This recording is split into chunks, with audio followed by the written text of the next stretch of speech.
In your day a man was not ashamed to be grossly ignorant of all trades except his own, but such ignorance would not be consistent with our idea of placing every one in a position to select intelligently the occupation for which he has most taste.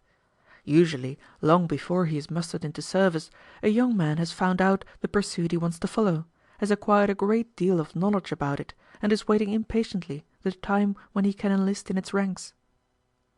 Surely, I said, it can hardly be that the number of volunteers for any trade is exactly the number needed in that trade. It must be generally either under or over the demand. The supply of volunteers is always expected to fully equal the demand, replied Dr. Leete.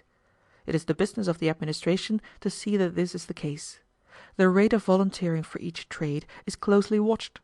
If there be a noticeably greater excess of volunteers over men needed in any trade, it is inferred that the trade offers greater attractions than others. On the other hand, if the number of volunteers for a trade tends to drop below the demand, it is inferred that it is thought more arduous. It is the business of the administration to seek constantly to equalize the attractions of the trades, so far as the conditions of labor in them are concerned, so that all trades shall be equally attractive to persons having natural tastes for them. This is done by making the hours of labor in different trades to differ according to their arduousness. The lighter trades, prosecuted under the most agreeable circumstances, have in this way the longest hours, while an arduous trade, such as mining, has very short hours. There is no theory, no a priori rule, by which the respective attractiveness of industries is determined.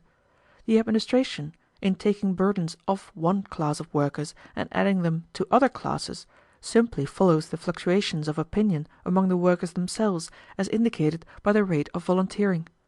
The principle is that no man's work ought to be, on the whole, harder for him than any other man's for him, the workers themselves to be the judges. There are no limits to the application of this rule.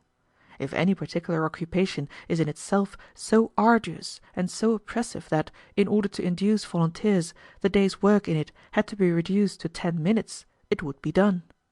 If, even then, no man was willing to do it, it would remain undone.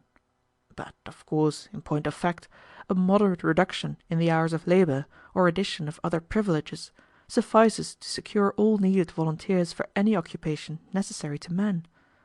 If, indeed, the unavoidable difficulties and dangers of such a necessary pursuit were so great that no inducement of compensating advantages would overcome men's repugnance to it, the administration would only need to take it out of the common order of occupations by declaring it extra hazardous, and those who pursued it especially worthy of the national gratitude, to be overrun with volunteers.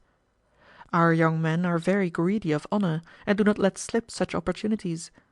Of course, you will see that dependence on the purely voluntary choice of avocations involves the abolition in all of anything like unhygienic conditions or special peril to life and limb. Health and safety are conditions common to all industries. The nation does not maim and slaughter its workmen by thousands, as did the private capitalists and corporations of your day. When there are more who want to enter a particular trade than there is room for, how do you decide between the applicants? I inquired. Preference is given to those who have acquired the most knowledge of the trade they wish to follow. No man, however, who through successive years remains persistent in his desire to show what he can do at any particular trade, is in the end denied an opportunity. Meanwhile, if a man cannot at first win entrance into the business he prefers, he has usually one or more alternative preferences, pursuits for which he has some degree of aptitude, although not the highest. Every one, indeed, is expected to study his aptitudes so as to have not only a first choice as to occupation, but a second or third, so that if, either at the outset of his career or subsequently, owing to the progress of invention or changes in demand, he is unable to follow his first vocation, he can still find reasonably congenial employment. This principle of secondary choices as to occupation is quite important in our system. I should add, in reference to the counter possibility of some sudden failure of volunteers in a particular trade, or some sudden necessity of an increased force, that the administration, while depending on the voluntary system for filling up the trades as a rule, holds always in reserve the power to call for special volunteers, or draft any force needed from any quarter. Generally, however, all needs of this sort can be met by details from the class of unskilled or common laborers. How is this class of common laborers recruited? I asked. Surely nobody voluntarily enters that. It is the grade to which all new recruits belong for the first 3 years of their service. It is not till after this period, during which he is assignable to any work at the discretion of his superiors, that the young man is allowed to elect a special avocation. These 3 years of stringent discipline none are exempt from, and very glad our young men are to pass from this severe school into the comparative liberty of the trades. If a man were so stupid as to have no choice as to occupation, he would simply remain a common laborer. But such cases, as you may suppose, are not common. Having once elected and entered on a trade or occupation, I remarked, I suppose he has to stick to it the rest of his life. Not necessarily, replied Dr. Leete. While frequent and merely capricious changes of occupation are not encouraged or even permitted, every worker is allowed, of course, under certain regulations and in accordance with the exigencies of the service, to volunteer for another industry which he thinks would suit him better than his first choice. In this case his application is received just as if he were volunteering for the first time and on the same terms. Not only this, but a worker may likewise, under suitable regulations and not too frequently, obtain a transfer to an establishment of the same industry in another part of the country, which for any reason he may prefer. Under your system, a discontented man could indeed leave his work at will, but he left his means of support at the same time, and took his chances as to future livelihood. We find that the number of men who wish to abandon an accustomed occupation for a new one, and old friends and associations for strange ones, is small. It is only the poorer sort of workmen who desire to change even as frequently as our regulations permit. Of course, transfers or discharges, when health demands them, are always given. As an industrial system, I should think this might be extremely efficient, I said. But I don't see that it makes any provision for the professional classes, the men who serve the nation with brains instead of hands. Of course, you can't get along without the brain workers. How then are they selected from those who are to serve as farmers and mechanics? That must require a very delicate sort of sifting process, I should say. So it does, replied Dr. Leete. The most delicate possible test is needed here, and so we leave the question whether a man shall be a brain or hand worker entirely to him to settle.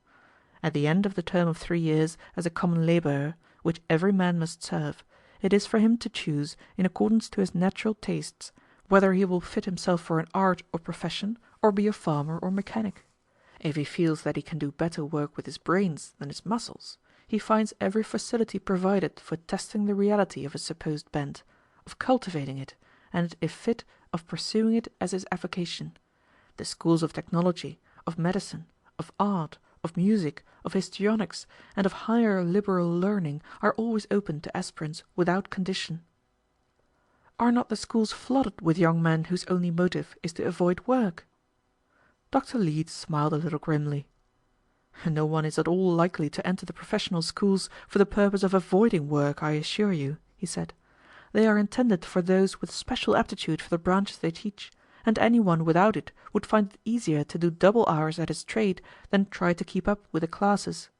Of course, many honestly mistake their vocation, and, finding themselves unequal to the requirements of the schools, drop out and return to the industrial service.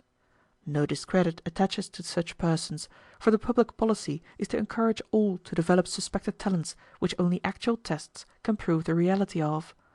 The professional and scientific schools of your day depended on the patronage of their pupils for support, and the practice appears to have been common of giving diplomas to unfit persons, who afterwards found their way into the professions.